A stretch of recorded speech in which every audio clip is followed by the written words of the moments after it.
আজকে সব চান্দুরা পলায় পলায় বেড়াইতেছে, আর কিছু লোক ইসলামের বিরুদ্ধে কথা বলে। ইসলাম কারে বলে বুঝে না, কোরআন কারে বলে বুঝে না। বোম মারলে সূরা ফাতিহা শুদ্ধভাবে পড়তে পারবে না। এখানে কোরআনের আলোচনা হবে, কোরআনের ব্যাখ্যা হবে, কোরআন তাফসীর হবে। এটা নাট্য মঞ্চ না যে যা মন চায় এখানে বলা যাবে না। আগামীতে যখন দাওয়াত করা হবে, আমরা টিনের ঘরে ওয়াজ করব, আমরা মসজিদে ওয়াজ করব, প্যান্ডেলের দরকার নাই। আমরা টিনের ঘরে ওয়াজ করব, খাওয়া দাওয়া কিছু দেওয়া লাগবে না, দরকার হলে ফ্রি ওয়াজ করব। আজকে যে আসছে 1 টাকা নেই নাই, 1 টাকা নেবো না, আল্লাহর জন্য ওয়াজ করব। কিন্তু বাতিলে তো সাথীতে আসতে পারবে না, কোন নাস্তিক বাতিল আসতে পারবে না, ঠিক না? আপনারা ইমান ইমান ইমান বলে, ইমান কি গো মৌলানা সাহেবরা? ধর্মের কোনো পোশাক নেই। ধর্ম মানে ধারণ করতে হয় চেতনায়, মননে, হৃদয়ে, মস্তিষ্কে এবং কর্মের দ্বারা তা প্রতিষ্ঠিত করতে হয়। আপনারা উলামায়ে কেরাম এর বাংলা করলে কি দাঁড়ায় গো? আমার মুশকিল হয় কি, আপনারা যখন মোনাজাত করেন, আমি কিন্তু আমিন বলতে পারি না। আমি কিন্তু কোনো আলেমের মোনাজাতে আমিন বলি না, কারণ এই ছেলেটিকে শিখিয়ে দেওয়া হলো যে হে আল্লাহ, আমি পাপী, তুমি দয়া করো, মাফ করো। না, আল্লাহর রহমতে আমি পাপী নই। আল্লাহ আমাকে দিয়ে এখনো পাপ করায় নাই। কোন নারীর ইজ্জত নষ্ট করেছি, এই অভিযোগ 86 বছর বয়সেও কেউ দিতে পারে নাই। কিন্তু ক্ষমা প্রার্থী আমি নই। ক্ষমা চাই অপরাধী। আমি আল্লাহর বান্দা, মাফ করবেন। আর আপনারা যারা আলেম মহোদয়রা আসছেন ওয়াজ করতে, তাদের সময় নষ্ট করলাম, সেজন্য ক্ষমা চাচ্ছি। আপনারা সুন্দরভাবে করুন। আপনারা খুব ধৈর্যশীল মানুষ, আমার ধৈর্যটা একটু কম। আমার জন্য দোয়া করবেন, আল্লাহ যেন আরো ধৈর্য দেয়, বলেন আমিন। 10-15 মিনিট কথা বলবো, খুব ইচ্ছা। আমার খুব ঘৃণা হচ্ছে, খুব লজ্জা হচ্ছে যে বাংলাদেশে এখনো কিছু নাস্তিক ওপেনে ঘুরে বেড়ায়। মাহফিলও কিছু নাস্তিকরা এখনো কথা বলে। আমার মুসলমান ভাইয়েরা, আজকে আমরা এমন ইমানদার হইছি, খালি ডরাই। মুসলমান কি কুকুর বিড়ালের মতো ডরাবে নাকি? আল্লামা সাঈদী বলেছিলেন, বিড়ালের মতো 500 বছর বেঁচে থাকতে চাই না, সিংহের মতো 1 ঘন্টা বাঁচতে চাই। মুসলমান, আজকে আমরা বিড়ালের মতো কাপুরুষ হয়ে গেছি। আমরা প্রতিবাদ করতে জানি না, যে যাই বলে তাই মেনে নেওয়ার কারণে আজকে আমাদের অধঃপতন হয়েছে। মানা যাবে না। আল্লাহর কোরআনের পক্ষে হবে মানবো, আল্লাহর কোরআনের বিরুদ্ধে যদি আমি বলি, এমনকি ডক্টর ইউনূস সাহেব এখন ক্ষমতায় আছেন, তিনিও যদি আল্লাহর কোরআনের বিরুদ্ধে বলে, ছাড় দেওয়া হবে না। এই মাহফিল শুধু এটা না, বাংলাদেশের প্রত্যেকটা অঞ্চলে মাহফিল হবে। কারো কাছে অনুমতি নেওয়া লাগবে? মাহফিলের অনুমতি দিছে কে? এই মাহফিল প্রতি বছর হোক, আপনারা চান কি চান না? যদি প্রতি বছর মাহফিল করতে হয়, আমি বলতেছি, আপনারা মাথায় রাখবেন, কোন নাস্তিক যেন কোন মাহফিল আর জীবনে না আসতে পারে, কোন ভালো মাহফিল আসতে পারবে না। বাংলাদেশে যারা ইসলামের বিরুদ্ধে সারা জীবন কাজ করছে, কোন মাহফিল আসতে পারবে না। ঠিক কি অজয় বলেন? আজকে সব চান্দুরা পলায় পলায় বেড়াইতেছে, আর কিছু লোক ইসলামের বিরুদ্ধে কথা বলে। ইসলাম কারে বলে বুঝে না, কোরআন কারে বলে বুঝে না। বোম মারলে সূরা ফাতিহা শুদ্ধভাবে পড়তে পারবে না। এরা আসছে ইসলাম শিখাইতে। কাদেরকে আপনি ইসলাম শিখান? দাদাকে আদা পড়া শিখাতে আসবেন না। বাংলাদেশের মানুষ সব বুঝে, যার কারণে হাসিনা পালাইতে বাধ্য হয়েছে। আপনার উল্টা পাল্টা করলে আপনারা পালাইতে বাধ্য করবো আমরা, যখন ঠিক না ঠিক। আমরা আলোচনা, কোরআনের মাহফিলে শুধুমাত্র কোরআনের আলোচনা হবে। কিসের আলোচনা হবে? কোরআনের আলোচনার ময়দানে যখন কোরআনের বিরুদ্ধে কোনো একটা কথা আসবে, আমি আশ্চর্য হয়ে গেলাম, বাংলাদেশের মানুষ এখনো কোরআনের বিরুদ্ধে কথা বললে পর ঠিক থাকে কেমনে? আগামী থেকে প্রতিবাদী হতে হবে আপনাদেরকে। আপনি পারলে অন্তর দিয়ে প্রতিবাদ করেন, তা না পারলে আপনি হাত দিয়ে প্রতিবাদ করেন। আপনি একেবারে চুপ হয়ে বসে রয়েছেন। বাংলাদেশ আরো আগেই ঠিক হয়ে যাইতো যদি মানুষ প্রতিবাদী হইতো। 16 বছর লাগতো না। বাংলাদেশের শিক্ষার্থীরা প্রতিবাদ করেছে, যদি বাংলাদেশ ঠিক হয়েছে যখন, ঠিক কিনা? এখানে কোরআনের আলোচনা হবে, কোরআনের ব্যাখ্যা হবে, কোরআন তাফসীর হবে। এটা নাট্য মঞ্চ না যে যা মঞ্চ এখানে বলা যাবে না। আগামীতে যখন দাওয়াত করা হবে, আমরা টিনের ঘরে ওয়াজ করব, আমরা মসজিদে ওয়াজ করব, প্যান্ডেলের দরকার নাই। আমরা টিনের ঘরে ওয়াজ করব, খাওয়া দাওয়া কিছু দেওয়া লাগবে না, দরকার হলে ফ্রি ওয়াজ করব। আজকে যে আসছে 1 টাকা নেই নাই, 1 টাকা নেবো না, আল্লাহর জন্য ওয়াজ করব। কিন্তু বাতিলে তো সাথীতে আসতে পারবে না, কোন রাস্তিক বাতিল আসতে পারবে না, পারবে না, যখন ঠিক কিনা?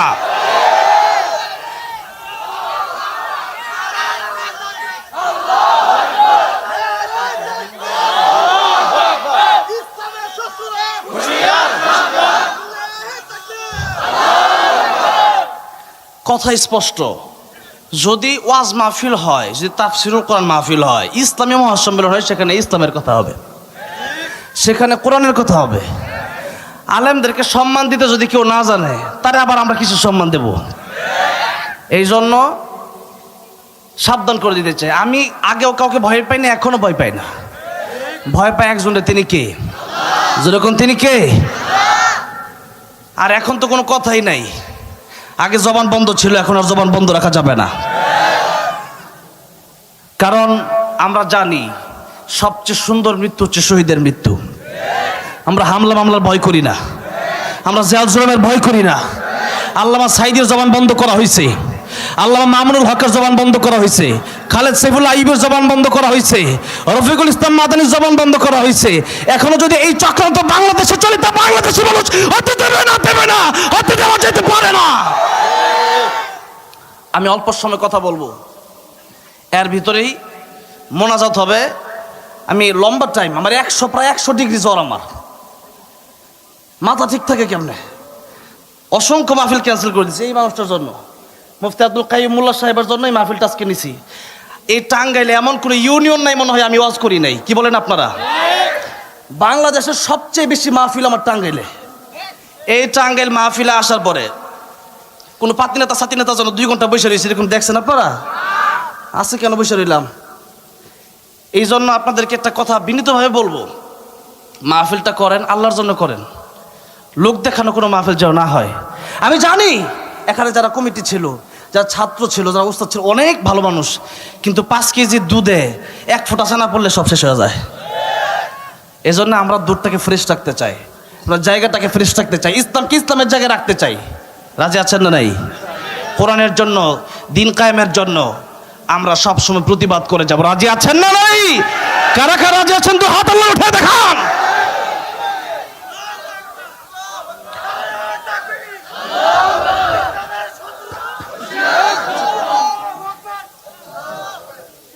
ইন্নাল্লাহা আশতারা মিনাল মুমিনিনা আনফুসাহুম ওয়া আমওয়ালাহুম বিআন্না লাহুমুল জান্নাহ। আমাদের জান, আমাদের মাল আল্লাহ পাক আগেই কিনে নিয়েছেন জান্নাতের বিনিময়ে। কিসের বিনিময়ে? জান্নাতের বিনিময়ে। আপনারা এতক্ষণ বসে আছেন, বাংলাদেশে এই প্রথম নজির আমি দেখলাম এই টাঙ্গাইলে। তার মানে আপনাদের ধৈর্য আছে, তার মানে আল্লাহ আপনাদেরকে ভালোবাসেন। যদি 11:30 পর্যন্ত চলে, কষ্ট হবে আপনাদের? কয়টা পর্যন্ত চলবে? সারা রাত। এতক্ষণ অসুস্থ ছিলাম, এখন আল্লাহর নামে তাকবীর শুনে সুস্থ হয়ে গেছে, আলহামদুলিল্লাহ। কোন যারা ইমানদার, যারা কি ইমানদার, আব্দুল্লাহ ইবনে হুযাফা রাদিয়াল্লাহু আনহু, আব্দুল্লাহ ইবনে হুযাফা রাদিয়াল্লাহু আনহুকে রোম সম্রাট আব্দুল্লাহ ইবনে হুযাফার এক যুদ্ধের ময়দান থেকে আব্দুল্লাহ ইবনে হুযাফাকে আটক করলো। আব্দুল্লাহ ইবনে হুযাফা রাদিয়াল্লাহু আনহুকে আটক করে বলল, তুমি যেহেতু লিডার, তুমি যেহেতু নেতা, তুমি শুধুমাত্র ইসলাম থেকে বের হয়ে আসো, আমাদের খ্রিস্টান ধর্মে চলে আসো। আমার মেয়ে আছে একটা খুব সুন্দরী, তারে বিয়ে দিব, এরপর আমার রাজ্যের অর্ধেক তোমার দেব, আর আমি মরে যাওয়ার পরে পুরো রাজ্যের সরকার প্রেসিডেন্ট হবা তুমি, রোম সম্রাট হবা তুমি। আব্দুল্লাহ ইবনে হুযাফা রাসূল সাল্লাল্লাহু আলাইহি সাল্লামের একজন সাহাবী রাদিয়াল্লাহু আনহু। আব্দুল্লাহ ইবনে হুযাফা সেদিন বলেছিলেন, ওই কুকুর, তুই দুনিয়ার কুকুর, তুই দুনিয়া চাস, আমি দুনিয়া চাই না, আমি আল্লাহকে চাই। মাল্লাহুল মাওলা ফালাহুল কুল, আমি যদি আল্লাহরে পাই আমার সব হয়ে যাবে। আর তুই দুনিয়া চাস, তুই দুনিয়াও হারাবি, খাসিরাত দুনিয়া ওয়াল আখিরা, তুই দুনিয়াও হারাবি, আখিরাতও হারাবি, জান্নাতও হারাবি, ঠিক কিনা? এই জন্য ইমানদার যারা, মুমিন যারা, এরা দুনিয়ার কোনো বাতিলের কাছে মাথা নত করতে পারে না, দুনিয়ার কোন তাগুতের কাছে তারা মাথা নত করতে পারে না। আব্দুল্লাহ ইবনে হুযাফা রাদিয়াল্লাহু আনহু বলল, তুই কুকুর। এদিকে বাদশা লোভ দেখালো, আব্দুল্লাহ ইবনে হুযাফা, তোমাকে আমি অর্ধেক রাজ্য দেব, মেয়েটাকেও বিয়ে দেব। আব্দুল্লাহ ইবনে হুযাফা যখন বললেন কুকুর, বাদশার মেজাজ গরম হয়ে গেল। এতক্ষণ লোভ দেখাইছে, লোভেও কাজ হয় নাই। এবার আব্দুল্লাহ ইবনে হুযাফা রাদিয়াল্লাহু আনহুকে জেলখানায় বন্দী করলো। কারণ আব্দুল্লাহ ইবনে হুযাফা রাদিয়াল্লাহু আনহুর মুখে যে ভাষা বের হয়েছে তার ব্যাপারে সে ভালো করে বুঝতে পেরেছে, যে ব্যক্তি ঈমানদার সে ব্যক্তি দুনিয়া চায় না, সে ব্যক্তি কারে চায়? ওয়াল্লাযীনা আমানু আশাদ্দু হুব্বান লিল্লাহ। ঈমানদার সবচেয়ে বেশি ভালোবাসা কারে? ইব্রাহিম আলাইহিস সালামকে আগুনের ভিতরে ফেলা হবে। ইব্রাহিম আলাইহিস সালামের কাছে জিবরাইল এসে বললেন, আল্লাহর পয়গম্বর ইব্রাহিম খলিলুল্লাহ, আপনি আমারে বলেন আপনার আগুন থেকে বাঁচায় দেই। পয়গম্বর ইব্রাহিম খলিলুল্লাহ ডাক দিয়ে বলেন, জিবরাইল তুমি কেন আমারে বাঁচাবা? বাঁচানোর মালিক তুমি না, বাঁচানোর মালিক জোরে কোন কে? আমার আল্লাহ কি অন্ধ? আমার আল্লাহ কি চোখে দেখে না? আমার আল্লাহ যদি অন্ধ না হন তাহলে তুমি কেন আমারে বাঁচাবা? আর আমি আগুনে পড়লে যদি আমার আল্লাহ খুশি হয়, আমার আল্লাহ রাজি হয়, আমি আল্লাহর খুশির জন্য একবার দুইবার নয়, 1000 বার আমি আগুনের ভিতরে জ্বলতে রাজি আছি। ইব্রাহিম আলাইহিস সালামের প্রতি আল্লাহ খুশি হয়ে গেলেন। এটাই হচ্ছে পরীক্ষা। আল্লাহ তাআলা বলছেন, ওয়ালানাবলুওয়ান্নাকুম বিশাইইম মিনাল খাউফি ওয়াল জু' ونقص من الأموال والأنفس والثمرات وبشر الصابرين। আল্লাহ তাআলা বলেন, অবশ্যই অবশ্যই, যারা আরবি গ্রামার জানে তারা জানে, ওয়ালানাবলুওয়ান্না, আল্লাহ লামে তাকিদ, দুনে তাকিদ, দুইবার বলেন অবশ্যই অবশ্যই তোমাদেরকে আমি আল্লাহ পরীক্ষা করব। কিভাবে পরীক্ষা করব? 1 নম্বরে খাউফ, 1 নম্বরে ভয়। কিসের ভয়? কথা বলতে যাবা, ওইটা বলতে পারবা না, এটা বলতে পারবা না, বাধা দিবে, কিন্তু এরপরেও বলতে হবে, যেরকম ঠিক কিনা? আল্লাহ প্রথম কথাই বললেন, আল্লাহকে ভয় করো। দুনিয়াতে তোমাদেরকে জালেমরা, তাগুতরা, স্বৈরাচাররা ভয় দেখাবে, আল্লাহর কোরআনের কথা বলার সময় কোনো ভয় পাওয়া যাবে না। কারণ মুমিন মরে একবার আর মুনাফিক মরে দিনে 1000 বার। আর মুমিন যারা, এদের মরণ হয় না, বরং মরণের পরে শুরু হয়ে যায় তাদের সুন্দর জীবন, জান্নাতের জীবন। সেরকম জান্নাতের জীবন পেতে রাজি আছেন না নাই? জান্নাতে যেতে হলে কষ্ট করার দরকার আছে না নাই? ভয় আসবে, ক্ষুধা আসবে, ফসল নষ্ট হবে, জালের উপর দিয়া সরে যাবে, জালের উপর দিয়া জেল যাবে, জুলুম যাবে, জেল খাটবো, জুলুম খাটবো, ফাঁসির কাস্টে জ্বলতে পারি, জীবন দিতে পারি, তথাপি আল্লাহর কোরআনের বিরুদ্ধে কথা বললে আমরা সহ্য করতে পারি না, ঠিক কিনা? জোরে বলেন। এই জন্য যেখানে সেখানে বসে ইসলামের বিরুদ্ধে কথা বলবেন না। বয়স হইলে বেশি বেশি মনে করেন আপনি শিক্ষিত হয়ে গেছেন, বয়স হয়েছে ঠিক, কিন্তু কোরআন হাদিসের জ্ঞান নাই, সে মূর্খের বাচ্চা, মূর্খ, ঠিক কিনা? জোরে বলেন। এই জন্য তুমি যত বড় নেতাই হও না কেন, আল্লাহর কোরআনের বিরুদ্ধে কথা বলবার পার পেয়ে যাবা। এখনো সময় আছে, ভালো হয়ে যাও। এখনো যদি ভালো না হও, সালমান এফ রহমানের কাছ থেকে শিক্ষা গ্রহণ করো, ব্যারিস্টার সুমনের কাছ থেকে শিক্ষা গ্রহণ করো। এরপরে আরো তো মন্ত্রী আছে, যখন টেনে টেনে লয়ে যেগুলো থেকে শিক্ষা গ্রহণ করো। শিক্ষা গ্রহণ না করলে জনগণ এমন দলাই দিবে, সহ্য করতে পারবো না। মুসলমান, জুলুমের একটা শেষ আছে। যারা জুলুম করে এরা ভালো করেই জানে যে আমার পতন হবে। ওয়ালা ইন সাআলতাহুম মান খালাকাস সামাওয়াতি ওয়াল আরদা লায়াকুলুন্না আল্লাহ। আল্লাহর নবীকে আল্লাহ তাআলা বলেন, ও নবী, আপনি যদি তাদেরকে জিজ্ঞাসা করেন, আবু জাহেল, আবু লাহাব, উতবা, সাইবা, ওয়ালিদ ইবনে মুগীরা, এদেরকে যদি জিজ্ঞাসা করেন তোমাদের রবকে, তারা বলবে আল্লাহ। কিন্তু এখন যদি আল্লাহ এই রব বিশ্বাস করে নেয় আর আল্লাহর আইন বাস্তবায়ন করতে যায়, তাহলে তাদের ক্ষমতা হারায় ফেলবে। আল্লাহর আইন বাস্তবায়ন করতে গেলে গদি ঠিক থাকবে না। আল্লাহর আইন দুনিয়াতে কায়েম করতে গেলে চুরি করতে পারবে না। সারিকু ওয়াস সারিকাতু ফাকতাউ আইদিয়াহুমা, চোর যদি চুরি করে তার হাত কেটে দেওয়ার দরকার আছে না নাই? এই আইন বাংলাদেশে বাস্তবায়ন হোক, আপনারা চান কি চান না? আজকে কোরআনের আইন নাই, যে দলে আসুক আমাদের কোনো সমস্যা নাই, কিন্তু আল্লাহর কোরআনের আইন যেদিন থেকে বাস্তবায়ন হবে সেদিন থেকে আর চুরি ডাকাতি হবে না, জিনা হবে না, ব্যভিচার হবে না। এই জন্য যদি কেউ চুরি করে ক্ষমতায় কে আসবে না আমাদের দেখার দরকার নাই। চুরি যদি করে বাইতুল মুকাররমের সামনে সময় টিভি, যমুনা টিভি সবগুলোরে নিয়ে যান, সংবাদ সম্মেলন করেন, আলেমদেরকে ডাকেন, এরপরে চুরি করলে হাত কেটে দেন। কিন্তু এখন আমরা আল্লাহর আইন মানি না, ব্রিটিশের আইন মানি। কাট্টা মানি। ব্রিটিশ বলছে চোর চুরি করলে জেলে নিয়ে যাও। এখন যখন চোরকে জেলে নিয়ে যাওয়া হয়েছে, চোর গিয়া দেখে আরেকটা খাটাইশ বই রয়েছে জেলের ভিতরে। কি রে, কি করে আইছ? ছাগল চুরি কেমনে কই? ডাকাইতে কয়, ই একটা কাম করে তুই জেলা হয়েছ, ছি এদিকে যা। এখন চোর কয়, তুমি কি করে আইছো বন্ধু? ডাকাইতে কয়, 7টা করছি মার্ডার, বাইরে আর প্রস্তুতি চলতেছে, আরো কর্ম, ঘুষ টুস দেওয়া শেষ।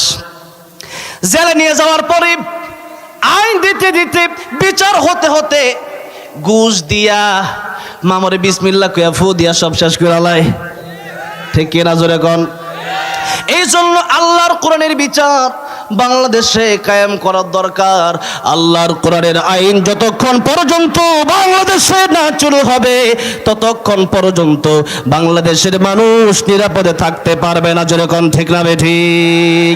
এই জন্য আল্লাহর কোরআন, আল্লাহর দ্বীন আমার জীবনের চাইতে বেশি দাম আল্লাহর আইনের, আমার জীবনের চাইতে বেশি দাম আল্লাহর কোরআনের, আমার জীবনের চাইতে বেশি দাম আমার আল্লাহর ইজ্জতের, আমার জীবনের চাইতে বেশি দাম আমার নবীর ইজ্জতের।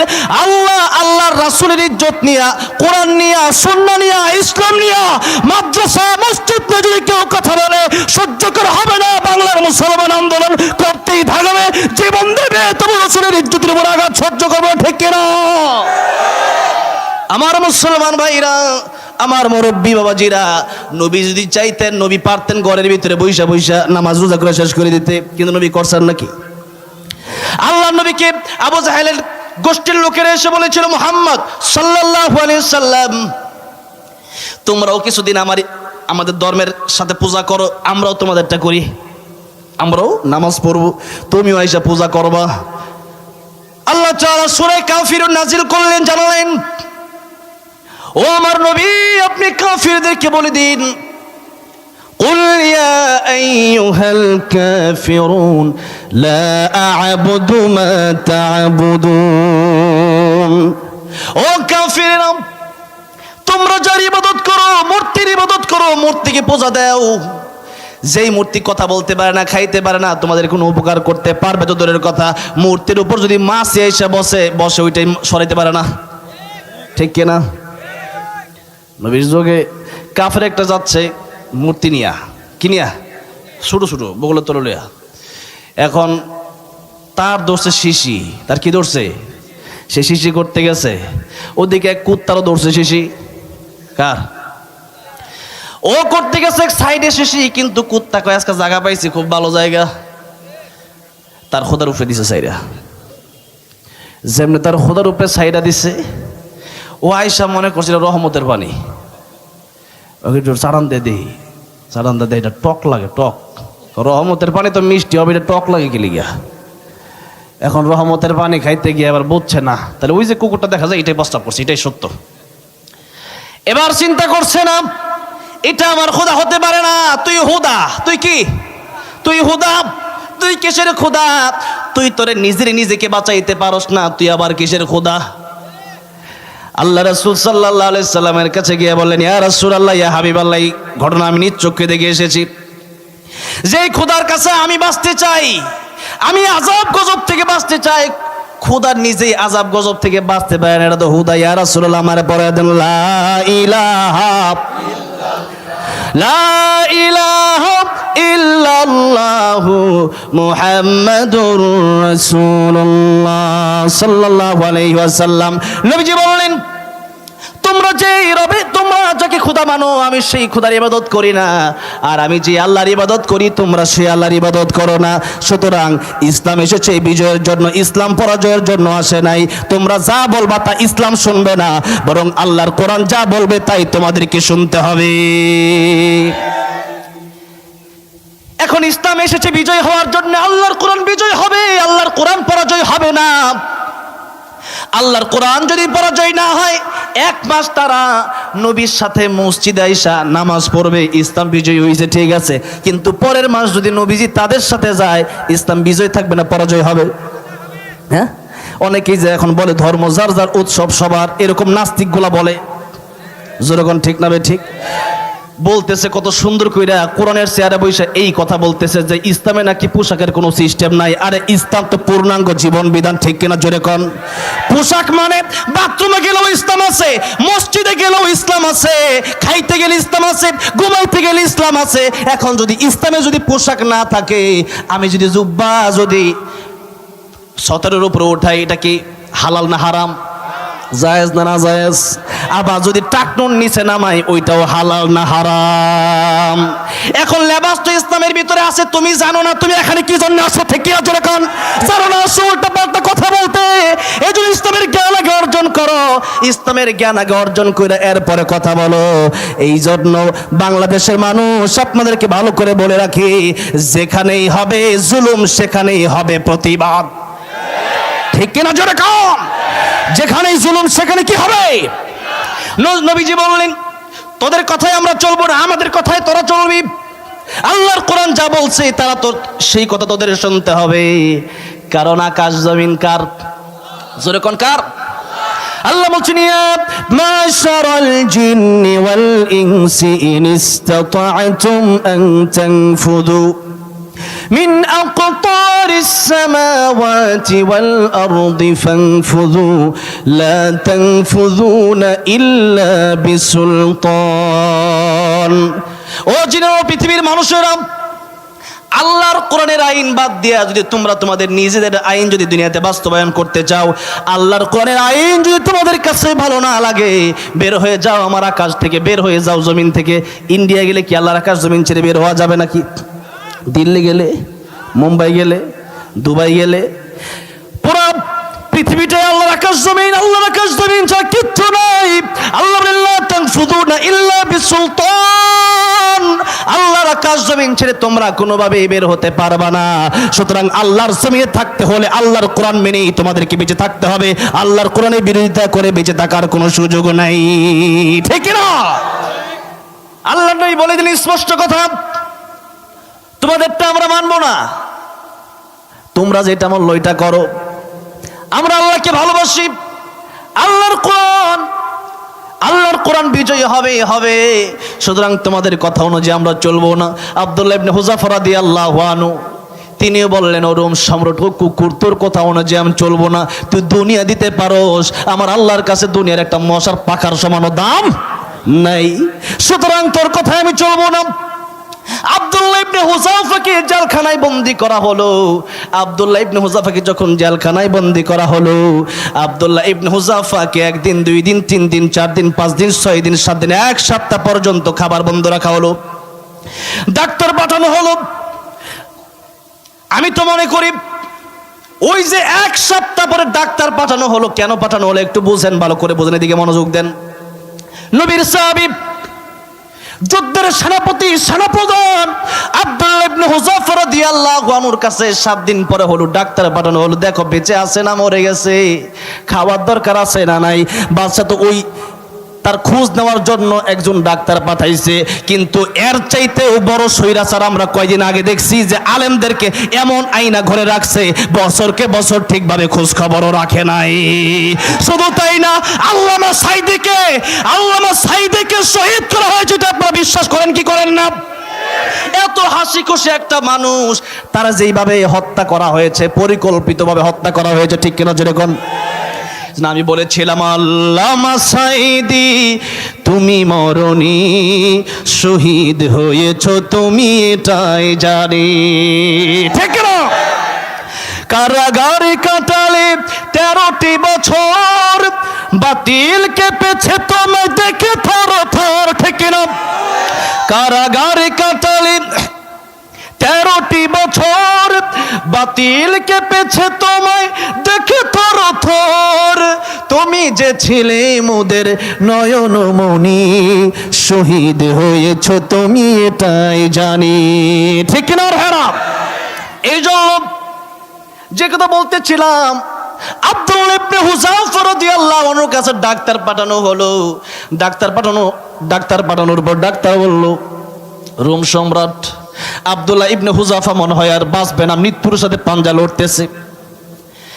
ডাক্তারকে রোম সম্রাট বলে দিল, ও ডাক্তার, আব্দুল্লাহ ইবনে হুযাফার কাছে যাও, আব্দুল্লাহ ইবনে হুযাফার কাছে গিয়ে জিজ্ঞাসা করো 7 দিন আগে যেই সুসংবাদটা আমি দিয়েছিলাম, এই সুসংবাদটা তারে আমি আবার দিলাম, সে যদি এখনো মেনে নেই, আমি আমার মেয়েকে তার কাছে বিয়ে দেব, অর্ধেক রাজ্য আমি তারে দিব, বাড়ি গাড়ি নারীর কোনো অভাব হবে না, তুমি তারে বলে দাও ফিরে আসার জন্য।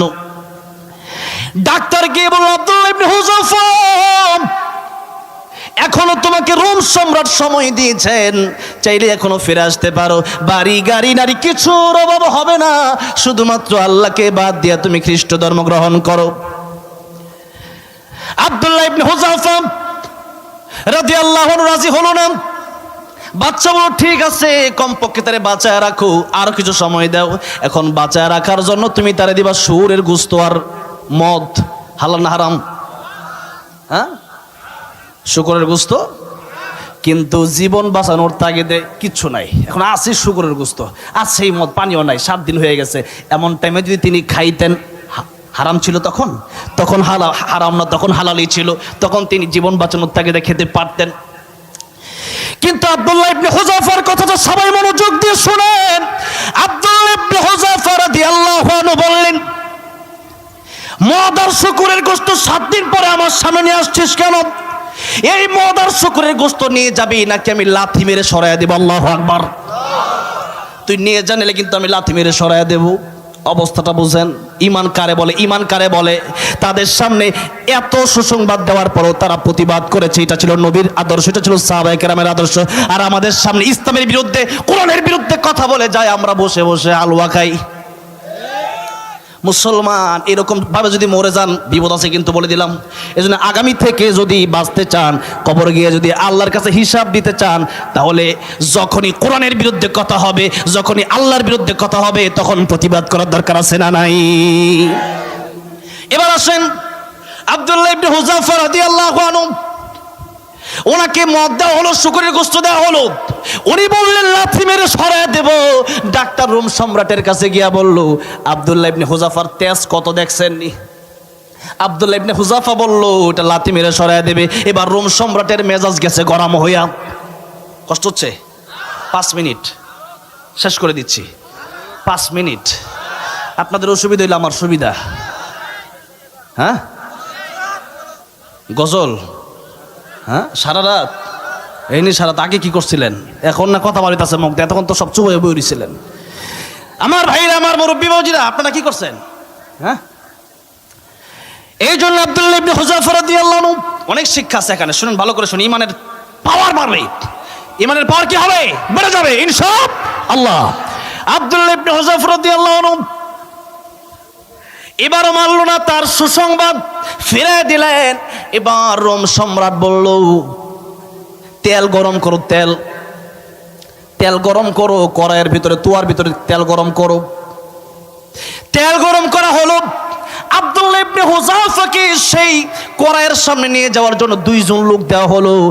এমন অবস্থা, এমন ক্ষুধার্ত, যদিও তিনি ক্ষুধার্ত, খাবার নাই, পানি নাই, কিন্তু যারা ইমানদার এরা যদি দুনিয়ার খাবার নাও খায়, তাদের সাধারণত দৈহিক শক্তি, তাদের শারীরিক শক্তি দুর্বল হতে পারে, কিন্তু ইমানি শক্তি তাদের দুর্বল হয় না, বরং আরো কি হয়, সবল হয়। আব্দুল্লাহ ইবনে হুযাফা রাদিয়াল্লাহু আনহুকে এবার তোয়ার সামনে দুইজনের কাঁধের উপর ভর দিয়ে নিয়ে যাওয়া হলো। আব্দুল্লাহ ইবনে হুযাফা রাদিয়াল্লাহু আনহু দাঁড়াই রইলেন সেখানে। একদিকে ক্ষুধা আর একদিকে আব্দুল্লাহ ইবনে হুযাফার জীবন হয়তো চলে যাবে এখন। কিন্তু বলেন তো আপনারা, প্রকৃত ইমানদার যারা, এরা সবচাইতে কোন মৃত্যু বেশি কামনা করে? জোরে বলেন। নবীজির একজন প্রিয় সাহাবী, নাম ছিল আগে আব্দুল উজ্জা, পরে নাম হয়েছিল আব্দুল্লাহ রাদিয়াল্লাহু আনহু। আব্দুল্লাহ রাদিয়াল্লাহু আনহু অনেক লম্বা কোন সেদিকে আমি যেতে চাই না। আব্দুল্লাহ রাদিয়াল্লাহু আনহু বাড়ি গাড়ি ছেড়ে, এমনকি তার কাছ থেকে কাপড়টা পর্যন্ত তার চাচা কেড়ে নিয়েছিল, সব কিছু ছেড়ে দিয়ে শীতের মধ্যে গভীর রজনীতে নবীর কাছে গেল। ইয়া রাসূলুল্লাহ, ইয়া হাবিবাল্লাহ, আপনার চেহারা দেখার জন্য দাঁড়ায় আছি। নবীজি গো, আপনার চেহারাটা বড় সুন্দর, জোরে কোন সুবহানাল্লাহ। নবীজি বললেন, তুমি কে? ইয়া রাসূলুল্লাহ, আমি আব্দুল উজ্জা, এখন আমার নাম আব্দুল্লাহ, আমি মুসলমান হয়ে গেছি। আপনি কিছুদিন আগে আমার নাম রেখেছিলেন আব্দুল্লাহ। নবীজি বললেন, তুমি না বড় ধনী মানুষ, আজকে দেখা যায় ছোট্ট একটা কাপড় পরে তুমি এসেছো আমার কাছে, আব্দুল্লাহ রে, কারণটা কি? আব্দুল্লাহ রাদিয়াল্লাহু আনহু বলল, ইয়া রাসূলুল্লাহ, ইয়া হাবিবাল্লাহ, ইসলাম গ্রহণ করার কারণে, এক আল্লাহকে স্বীকার করার কারণে আমার চাচা আমার কাপড়টা পর্যন্ত আমার পরতে দেয় নাই, আমার উলঙ্গ করে বাড়ি থেকে বের করে দিয়েছে। যেরকম আল্লাহু আকবার। আমি বলেছি, চাচা আমি উলঙ্গ হতে পারি, আমি বাড়ি হারা হতে পারি, আমি সর্বহারা হতে পারি, কিন্তু আল্লাহর রাসূলের বিরুদ্ধে একটা সেকেন্ডের জন্য আমি যেতে পারি না। চিৎকার সুবহানাল্লাহ। নবীজি আব্দুল্লাহ রাদিয়াল্লাহু আনহুকে 2টা কাপড় দিয়ে দিলেন। আব্দুল্লাহ রে, এই যে নাও, আমি আমার পরনের 2টা কাপড় তোমার হাদিয়ে দিয়ে দিলাম। না সুবহানাল্লাহ, বাড়িতে গিয়ে বললেন যেরকম সুবহানাল্লাহ। আব্দুল্লাহ রাদিয়াল্লাহু আনহু 2টা জামা পেয়ে বড়ই খুশি। এরপরেও নবী জিজ্ঞাসা করলেন, আব্দুল্লাহ রে, তোমার জীবনের কোনো আশা আছে নাকি বলো? আব্দুল্লাহ রাদিয়াল্লাহু আনহু বলেন, ইয়া রাসূলুল্লাহ, ইয়া হাবিবাল্লাহ, আমার জীবনে দুনিয়ার কোনো আকাঙ্ক্ষা নাই, দুনিয়ার কোনো ইচ্ছা নাই, আমার জীবনে একটাই আশা, ইয়া রাসূলুল্লাহ, আপনি আমার জন্য দোয়া করেন, আল্লাহ তাআলা যেন আমার শহীদি মরণ দেয়। কি মরণ? কোন মরণ? কেন শহীদি মরণ চাইলেন? নবীজি বললেন, শহীদি মৃত্যু যার হবে, সেই ব্যক্তির মৃত্যুর যন্ত্রণা, একটা পিপিলিকে কামড় দিলে যে কষ্ট হয়, সেই কষ্ট তার হবে না। কবরে গেলে পরে মুনকার নাকির আসবে না। আল্লাহর কিয়ামতের কঠিন ময়দান যেদিন কায়েম হয়ে যাবে, সেদিন মানুষগুলো উলঙ্গ অবস্থায় উঠবে, কিন্তু শহীদ যারা হবে তারা কাপড় পরিহিত অবস্থায় আল্লাহর দরবারে উঠবে। সম্মান কম না বেশি? এবার রক্ত ঝরতে থাকবে দেহ থেকে। আল্লাহ জিজ্ঞাসা করবেন, শহীদ তুমি আমার জন্য কে নিয়ে এসেছো? শহীদ বলবে, আল্লাহ তাআলা। সাধারণ মানুষরা পড়বে নাফসি নাফসি নাফসি নাফসি, কিন্তু শহীদ বলবে, আল্লাহ তাআলা কি করছি তুমি কি ছায়া দেখো না? আল্লাহু আকবার। উল্টা অভিমান করবে। আমার আল্লাহ বলবেন, আমার দিন কায়েমের জন্য, আমার ইসলামের জন্য যদি তুমি শহীদ হয়ে গিয়েছিলে, এই জন্য আজকে বিনা হিসাবে আমি আল্লাহ তোমার জান্নাতের মালিক বানিয়ে দিলাম। জান্নাতে গেলে পরে আর বৃদ্ধ হওয়া লাগবে না, যুবক থাকবেন, যুবক জীবনে বৃদ্ধ হবেন না। দুনিয়াতে বৃদ্ধ আছে না নাই? এত বড় নেতা বুড়া হয়ে গেছে, এখনো কোরআনের বিরুদ্ধে কথা কয়, কিন্তু জান্নাতে গেলে কি কোনো বুড়া নাই। এই জন্য এক বুড়ার বুড়ির আমি একদিন কইলাম যে বুড়া বুড়ি কোনোদিন জান্নাতে যাবে না। বুড়া বুড়ি অশুনে অনেকে রাগ করে ফেলছে। আমি কই না, আল্লাহ যুবক যুবতী বানায়া জান্নাতে দিবে। জান্নাত হবে চিরস্থায়ী, দুনিয়া ক্ষণস্থায়ী। কোনটা চান? কোনটা চান? যারা প্রকৃত বুদ্ধিমান এরা কি চায়? আল্লাহর জান্নাত চায়, আল্লাহকে চায়, আল্লাহর জান্নাত চায়। এবার আব্দুল্লাহ রাদিয়াল্লাহু আনহু বলেন, ইয়া রাসূলুল্লাহ, ইয়া হাবিবাল্লাহ, আপনি বলেছেন শহীদ হলে পরে এত মর্যাদা, কবরে মুনকার নাকির আসে না, বিনা হিসাবে আল্লাহ তাআলা জান্নাতের মালিক বানায় দিবেন। ইয়া রাসূলুল্লাহ, আমার জীবনে কোনো ইচ্ছা কোনো আশা আমার নাই, কিন্তু আমার জন্য আপনি দোয়া করেন, একটাই আশা, আমি যেন আল্লাহর রাস্তায় শহীদ হতে পারি। তাদের ইচ্ছা ছিল কি? আর আমাদের ইচ্ছা হলো ঘরের ভিতরে শুধু জিকির করব জিকির করব জিকির করব, আর আল্লাহর কোরআন যে পুরোটাই জিকির সেটা আমরা জানি না। জিয়াদের কথা বলেন, কেন রাগ করে কে? কি জিয়াদের কথা? এটা কি জিয়াদের সময় হয়েছে নাকি? কিন্তু নবীজি বলেছেন কেউ যদি শহীদের তামান্না নিয়ে মারা না যায় তাহলে সে মুনাফিক অবস্থায় মৃত্যুবরণ করলো। কি অবস্থায়? আর জাহান্নামের সবচেয়ে কঠিন শাস্তি হবে মুনাফিকের। কার? আল্লাহ বলেন ইন্নাল মুনাফিকিনা ফিদ দারকিল আসফালি মিনান নার ওয়া লান তাজিদ লাহুম নাসীরা। ওগো নবীজি, মুনাফিকদেরকে জানিয়ে দেন নিশ্চয়ই মুনাফিকরা জাহান্নামের সবচেয়ে তলদেশে থাকবে, আর কিয়ামতের ময়দানে মুনাফিকের জন্য কোনো সাহায্যকারী খুঁজে পাওয়া যাবে। এখন মুনাফিক দেখার জন্য কি লন্ডন আমেরিকা যেতে হবে? সৌদি দুবাই যেতে হবে নাকি? মুনাফিক এই এলাকায় আছে, আছে না নাই? জোরে কোন। এবার আসুন, যে কথা বলতেছিলাম, তাদের ইচ্ছা ছিল তারা শহীদ হবে। শহীদে মৃত্যুর চাইতে সুন্দর কোনো মৃত্যু নাই। এবার আব্দুল্লাহ ইবনে হুযাফা রাদিয়াল্লাহু আনহু, মনে আছে না ভুলে গেছেন? আব্দুল্লাহ ইবনে হুযাফা রাদিয়াল্লাহু আনহু তাকে নিয়ে গেছে গরম তৈল, যেখানে গরম করা হলো, তৈল গরম করা হলো, সেখানে নিয়ে যাওয়া হলো। একজন কয়েদি আনলো জেলখানা থেকে, এনে বলল তাকে তেলের ভিতরে ছেড়ে দাও আব্দুল্লাহ ইবনে হুযাফার সামনেই। আব্দুল্লাহ ইবনে হুযাফার সামনে একজন কয়েদিকে গরম তেলের ভিতরে ছেড়ে দেওয়া হলো।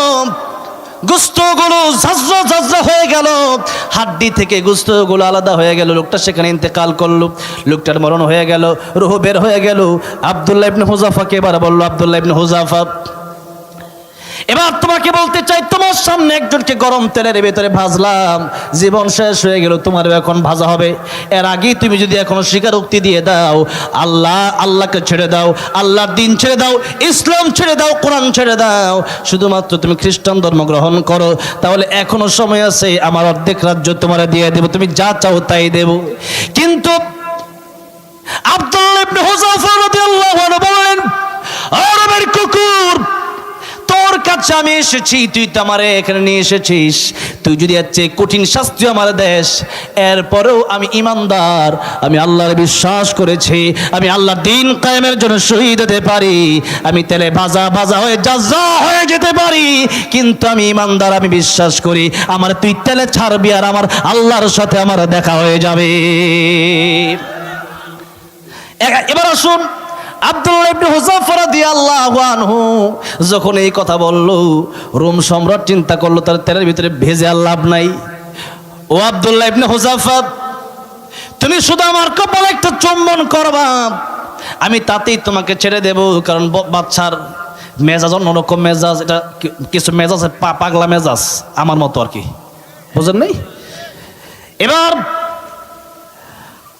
রোম সম্রাট বলল, তোমার তেলে ভাজা হবে না, তুমি শুধু আমার কপালে একটা চুম্বন করবা। আব্দুল্লাহ ইবনে হুযাফা রাদিয়াল্লাহু আনহু এই কথায়ও রাজি হতো না, কিন্তু বাদশা বলল, তুমি যদি আমার কপালে একটা চুম্বন করো, তাহলে তোমার যত সৈন্য আমার কাছে আসে সবাইকে জেল থেকে মুক্তি করে দেব। সুবহানাল্লাহ কোন।